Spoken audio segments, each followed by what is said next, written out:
ناظرین، گرداب میں آج ہم بات کر رہے ہیں خواجہ سراؤں کے معاشرے میں حیثیت اور حقوق پہ. اس وقت ہم لائن پہ لیتے ہیں اقصیٰ حسین کو، جو کہ دنیا ٹیلی ویژن کی ایک رپورٹر ہیں اور کراچی سے ہمارے ساتھ مخاطب ہیں. اقصیٰ السلام علیکم جی، ویلکم ٹو گرداب. میرے خیال میں اقصیٰ جب تک آ رہی ہیں فون پہ اور لائن پہ، ہم ایک آدھ سوال اور نہ کر لیں. جی بالکل، میرے خیال میں اقصیٰ لائن پہ آ چکی ہیں. اقصیٰ السلام علیکم جی. جی وعلیکم السلام. اقصیٰ، کراچی نے بڑی لیڈ لے لی ہے. میں نے یہ سنا ہے کہ کراچی میں تقریباً 3,500 خواجہ سراؤں کے قوائف جمع کر لیے گئے ہیں، اور ہم رجسٹریشن کی خبریں بھی سنتے ہیں. آپ کی ملاقات ہوئی ہے بیگم اینڈی خان سے، جو اس پورے پروجیکٹ کو دیکھ رہی ہیں. کیا حقائق ہیں؟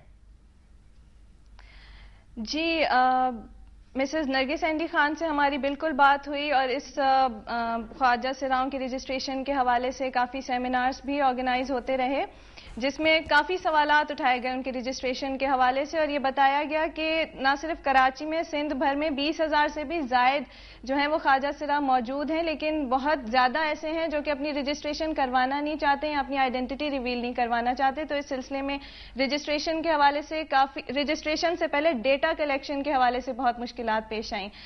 تو میں آپ کو بتاتی چلوں کہ ہاں 3,000 پلس جو رجسٹریشن ہو چکی ہیں ان کی خبر تو بالکل آ چکی ہے، لیکن اس حوالے سے ابھی جب ہم نے ان کی جو خواجہ سراؤں کی این جی اوز ہیں ان سے بھی جو بات چیت کی تو پتا چلا کہ ابھی ان کا جو ٹارگٹ ہے وہ 16,000 پلس ہے، لیکن انہیں مشکلات پیش آ رہی ہیں رجسٹریشن کے حوالے سے، اس لیے کہ بہت سارے خواجہ سرا ایسے ہیں جو کہ ابھی تک اپنی آئیڈینٹی ریویل نہیں کرنا چاہ رہے ہیں اور مطلب نہیں بتانا چاہ رہے ہیں. بالکل صحیح. ہمیں سمجھ آ گئی کہ ہم اب اس وقت قوائف تو جمع کریے جا رہے ہیں، مگر صحیح تعداد سامنے نہیں آ رہی. خواجہ سراؤں کے بھی اپنی کچھ ریزرویشنز ہیں. یہ فرمائیے، آپ کراچی سے بول رہی ہیں، چونکہ ہمارا پروگرام پورے ملک کے لیے ہے. کراچی میں کلفٹن کنٹونمنٹ بورڈ نے اپنے واجبات کی ادائیگی کے لیے خواجہ سراؤں کی سروسز لی ہیں. ان کو باقاعدہ سنا ہے کہ ملازمت دی گئی ہے اور وہ لوگوں کے گھر جا کے کلفٹن کنٹونمنٹ بورڈ کے واجبات لیتے ہیں. یہ صورتحال کہاں تک ڈیولپ کر گئی ہے؟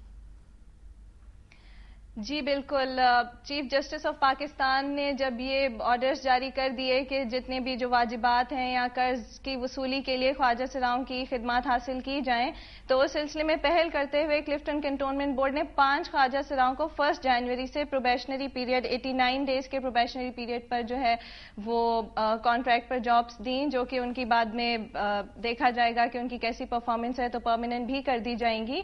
ہاں جی بالکل، ٹیکسز کی ریکوری کے لیے وہ لوگ جاتے ہیں. 50,000 پلس جو ہے جن پر ابھی واجبات ہیں 50,000 سے زیادہ، ان کی ریکوری کے لیے جو ٹیمز جاتی ہیں ان میں 5 خواجہ سرا جو ہیں وہ اس ٹیم کا حصہ ہوتے ہیں. بڑی مہربانی. اور پھر جس طرح اکثر بڑی مہربانی، آپ نے ہمیں بتایا دونوں چیزوں کے بارے میں، بڑی مہربانی. تھینک یو سو مچ علی.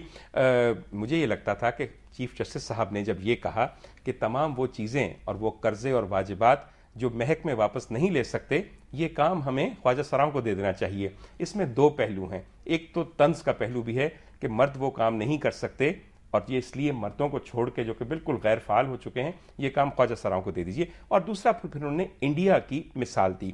میں آپ سے ایک سمپل سی بات پوچھنا چاہتا ہوں، ہم دوبارہ تھوڑا سا اس کی طرف واپس آئیں گے اور ڈاکٹر صاحب سے بھی پوچھیں گے. ڈاکٹر صاحب، یہ جو آپ نے بتایا کہ یہ حالت ہے، یہ سٹیٹ ہے، بیماری نہیں ہے. اگر بیماری نہیں ہے اور سٹیٹ ہے، کیا اس کا علاج ممکن ہے؟ کیا ان کا علاج ہو سکتا تھا؟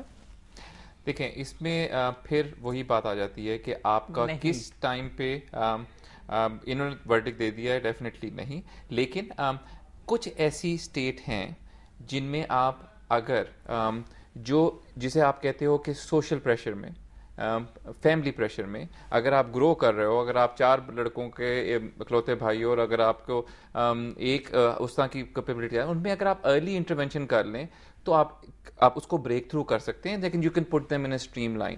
لیکن کچھ سائیکولوجیکل کنڈیشن ایسی ہوتی ہیں جن کو آپ نہیں بریک کر سکتے. اینڈ دیٹس وائی ساری دنیا میں جو جینڈر آئیڈینٹیفیکیشن ڈس آرڈر کی ڈیفینیشن ہے اس میں کچھ ٹائم پیریڈ دیا جاتا ہے جس میں آپ نے اور سائیکالوجسٹ نے مل کے ڈیسائیڈ کرنا ہوتا ہے کہ یہ وہ عادتیں ہیں جو آپ چھوڑ سکتے ہیں یا یہ وہ ذہنی کیفیت ہے جس کی ادھر نہیں روکوں گی. بالکل آپ فرمائیے اپنا. یہ انہوں نے کہا ہے کہ یہ ان کا وہ یہ ذہنی نہیں ہے، نہ کوئی بیماری ہے، نہ کوئی فالٹ ہے، کوئی ٹیکنیکل فالٹ نہیں ہے اندر، نہ کوئی بیماری جس کا علاج ہو جائے گا، حکیم کر لیں گے، ہومیوپیتھک والے یا ایلوپیتھک والے کر لیں گے. نہ یہ ذہنی وہ ہے، ان کی اختراع ہے. یہ ان کی اندر فطرت ہے، ان کی وہ اندر ہے، روح ہے ان کی.